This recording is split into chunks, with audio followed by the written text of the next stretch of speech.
the validity to the conversation of American exceptionalism and what we mean as a country. And I think a lot of it is the damage control that we've all been facing, Jiggy, in this country, from, as you say, a lot of the onslaught from our political leaders and others, where people sort of question, where the country is and where we're going, and the rift in between our political parties and just everything that continues onward. And so, listen, I just did a production, a brand new show, which I think you will enjoy. It's well done. It's I had three colonels, military leaders, extraordinary gentlemen. There's something about when you speak to the military and you speak to military leaders. There's no more of a patriotic person than someone who has served in the United States military, who is a military leader. You know, Jiggy? Yeah, I'll tell you that is you're right on that. The military. Yeah. In fact, over the weekend we did our Consuls for a Cause event, and it was benefiting the Salvation Army, and we had a lot of military folks and military types down there. So yeah, it's you're spot on, my friend. Go ahead and continue. Well, we just did a beautiful production with three of these wonderful, awesome military guys in our television studio. And it's right up on our site now, Patriotism and Exceptionalism in America Today. It talks about exactly what you're talking about. So what is American exceptionalism? And there's a whole lot to talk about in that realm, all the way from, you remember last year in September 2013 when Russian President Vladimir Putin went into the New York Times op-ed and kind of damned Americans for American exceptionalism. Yep. You recall that? Yep. Oh, yes. Yeah, and that caused a few eyebrows to raise. And then, of course, you have President Obama, who came out and said, he said, and this is right after that, he said, he was questioned this, and he said, if he believed in American exceptionalism. And he said, yes, I believe in American exceptionalism, just like the Brits believe in British exceptionalism and the Greeks believe in Greek exceptionalism.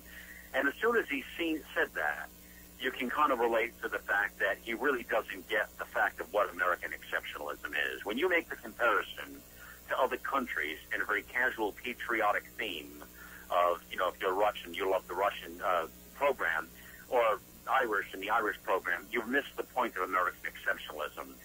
America is unique for a lot of reasons. We're 238 years. Jiggy, I'll tell you this, everybody that's listening, you tell me another country in the history of civilization and humankind, and you tell me another country that has accomplished anywhere near the scale of what America has accomplished in its 238 years. We are a very young country, and yet the accomplishments that have come out of this country should make anybody proud, and it should make anybody just thrilled to be an American. And it really is. And, we're Americans by choice, Jiggy. We're not Americans more so because we are born here or that we don't have choices. We're Americans by choice. There are people around the country who come to this country because they want to be an American, which is why we have an immigration program of what we have. I mean, many people want to be an American. And so what it is to be an American, it's a real great conversation. But anyways, that is up there as we launched our new platform. And by the way, I wanted to ask you at some point in this conversation what you thought of the new platform. If you had Malcolm, I'll tell you, that is fantastic. It looks like you have put a heck of a lot of time into that. You guys should be very proud of what you guys accomplished over there with this new platform. Thank you. A lot went into that, Jiggy. You're so right. Thank you for that. And incredible amount of work over the past few months as we totally reinvented our platform from the ground up. It just was amazing. Jiggy, you go to a lot of these websites today, a lot of these digital programs, whether it's the Blaze or the Huffington Post or Glenn Beck's deal there, and you go to a lot of the, all of them, or even, take the Drudge or anything else, Yep. And most of them are very much look a lot like the others. You can almost cover up the top and you wouldn't even know who it is. Because yes. It's all about regurgitating the news, really it is, right?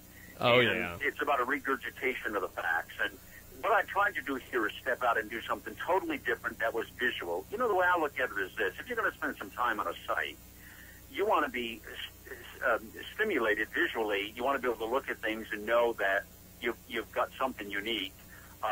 Now, I'm not talking about pornography here, brother. I'm talking about real news and politics, you schmuckhead. So listen up. Right? I'm just sitting here, brother. I gotta kick back on that. That was Just sitting here. But listen, I mean, if you can stay clean with news and politics and still keep people engaged, you got something going. But that's what we tried to do with this site, and hopefully we accomplished that. But anyways, your point to American exceptionalism and patriotism, there is something I think that has made people very aware of how proud it is to be an American. Hey, by the way, you're going to love this. Russian President Vladimir Putin calls Obama on July 4th for a congratulatory message on the Independence Day for Americans, and then he calls for better U.S.-Russian relations. I'll tell you, I just get a kick out of that because they have such an awkward relationship, Putin and Obama, you know? It's like he's the bully and the schoolyard bully, and Obama doesn't know what to make of Putin. And can you imagine listen, imagine this, Jiggy. July 4th in the morning. Yeah. Putin gets up out of bed. Now, let me just draw this out for you. Everybody pay attention. Let me describe this to you. So imagine Vladimir Putin getting out of bed. You know, he's kind of a wrinkled old man, but interesting guy.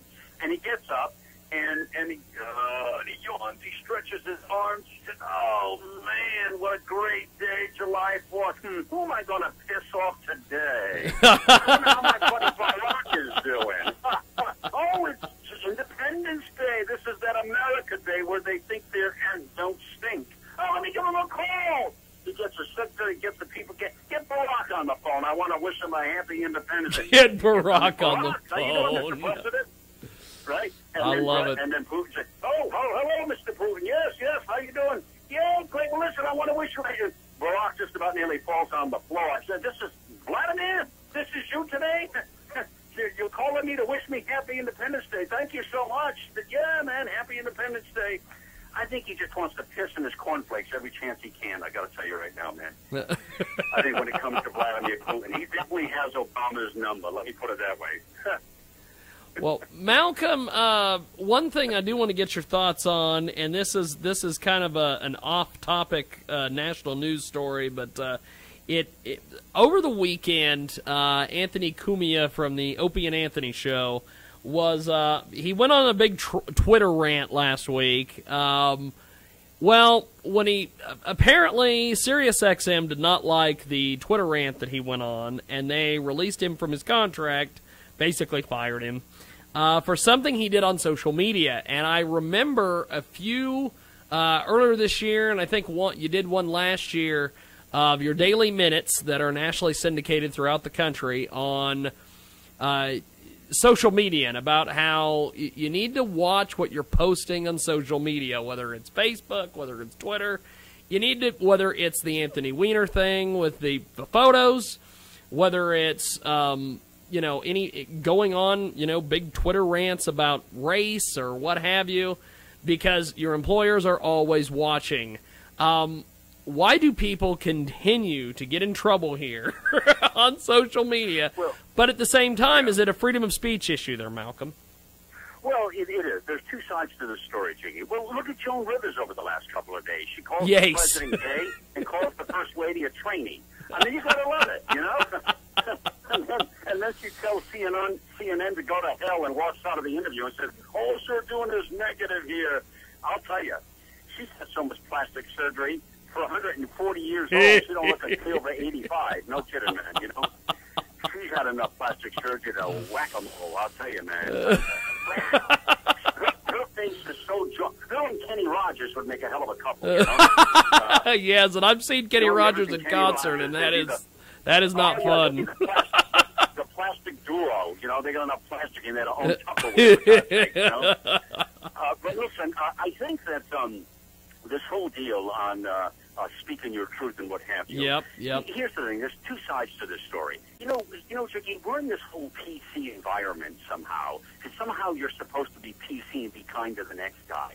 If the next guy is a jerk, the next guy's a jerk. I'm not telling it like it is. If you don't like it, too bad.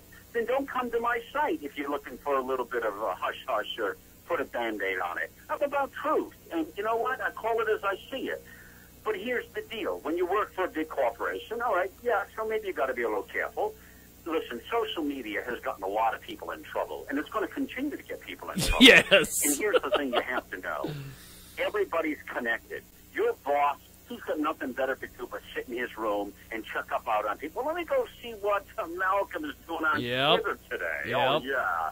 You know, and this is what they're doing. So the thing is, you've got to be sort of careful if it matters. But you know what? The Opie Anthony problem, you know what? If XM Sirius are such a jerk as they were, and they can't, I mean, there's nothing he did that was that bad. Obviously, there were some other problems in the deal. They didn't like the guy for some reason. Yeah. They wanted to get rid of him or knock him off, or maybe they were paying him too much, or maybe he's using the wrong deodorant. I don't know. But he pissed them off somehow. And it's probably got a lot more to do than social media. But, you know, but for those of you who work for a living, everybody out there, you got to be careful what you put out there. I've written about it many times. You're correct. Because once you put it out there, you cannot take it back. Yep. And as long as you're willing to put it out there, then let the chips fall where they fall. And if they don't like it, too bad, so sad, man. Move it along. Well, Malcolm, before we let you go, tell us about what you've got coming up this week on the different platforms. Yeah, very excited. You know, the two things, the Malcolm Out Loud TV, totally reinvented. Take a look. Let me know what you think, folks. If you like it, email me at speakup@malcolmoutloud.com and let me know. And if you hate it, email me at shutup@malcolmoutloud.com. That also works. And both of those email addresses, by the way, are right on the front of the website. So you can go right on there after this interview and click the shut up, and the message will come directly to me. And you can tell me to go to hell or something else, which is just fine. I don't mind it. I got, you know, you're not going to change my program. It's okay, man. And if you like truthfulness, then email me, speak up, and, hey, we'll have a conversation. Listen, all kinds of things going on. The other thing you got to check out is it's time to getoutloud.com, Jiggy, is the new portal, the non-PC portal. In fact, I got to get you to write a couple of pieces. Op-ed pieces where no. you can actually say what the hell you want to say, and you know I'll post it, buddy. Even if you call the president gay and the first lady a trainee, I'll put it in there. I will do that. I think that would be fun. I would love you to do that. I'm serious, bud. You send me a good piece about the state of affairs of anything, whether it's mosquitoes or Washington, I'll run it. Fantastic. Well, I relate mosquitoes to Washington because they're both annoying. They buzz in your ear and they bite the hell out of you. So I annoy them too the same, you know? I love it. Well, Malcolm, I'll talk to you next Monday, my friend. You take it easy, bro. Thanks, man. Later. Malcolm Out Loud with us today here on the big program, Coast to Coast to Border.